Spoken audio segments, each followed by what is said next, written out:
ఎవరు చేసింది మర్చిపోకూడదు. 4,000 రూపాయలు ఇచ్చింది ఆయన, ఉచిత బస్సు ఇచ్చింది ఆయన,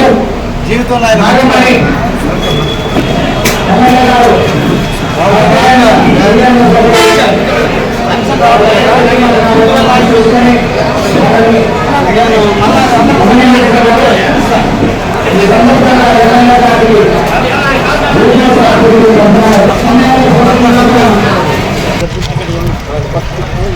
పేదవాళ్ళైనటువంటి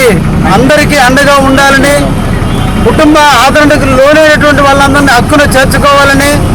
వాళ్ళందరికీ కూడా సహాయ సహకారాలు అందించాలని ఈ రాష్ట్ర ప్రభుత్వం తీసుకున్న మహత్తరమైనటువంటి పథకం దివ్యాంగులకి పెన్షన్ పథకాన్ని ప్రవేశపెట్టి అందరికీ 1వ తేదీన ప్రభుత్వ ఉద్యోగులకు ఏ విధమైన జీతాలు వస్తున్నాయో అదేవిధంగా వారందరికీ కూడా తలుపు తట్టి పెన్షన్ ఇచ్చేటువంటి పథకాన్ని పెట్టి వాళ్ళ ఆత్మస్థైర్యాన్ని నింపి వాళ్ళకి ధైర్యాన్ని నింపి కుటుంబ ఆదరణకు ఏర్పడేటట్టుగా వాళ్ళకి ధైర్యాన్ని నింపినటువంటి ఈ రాష్ట్ర ప్రభుత్వం ఇంకొక అడుగు ముందుకేసి వారందరూ కూడా తీర్థయాత్రలకు కానీ, బంధువుల ఇళ్ళకు కానీ, శుభకార్యాలకు కానీ, అశుభకార్యాలకు కానీ ఎక్కడికైనా ఆర్టీసీలో వెళ్ళే విధంగా ఈరోజు ఈ పథకాన్ని ప్రారంభించిన సందర్భంలో దివ్యాంగ సోదరులు అందరికీ కూడా అభినందనలు తెలియజేస్తూ ఈరోజు మీకోసం,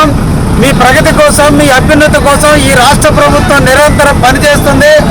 చంద్రబాబు నాయుడు గారు ముఖ్యమంత్రిగా ఈరోజు తీసుకున్నటువంటి మహత్తర నిర్ణయానికి మీరందరూ అభినందించి వారిని అభినందించాలని మనసారా కోరుకుంటూ తప్పకుండా ఈ పథకాన్ని సద్వినియోగం చేసుకుని మీరు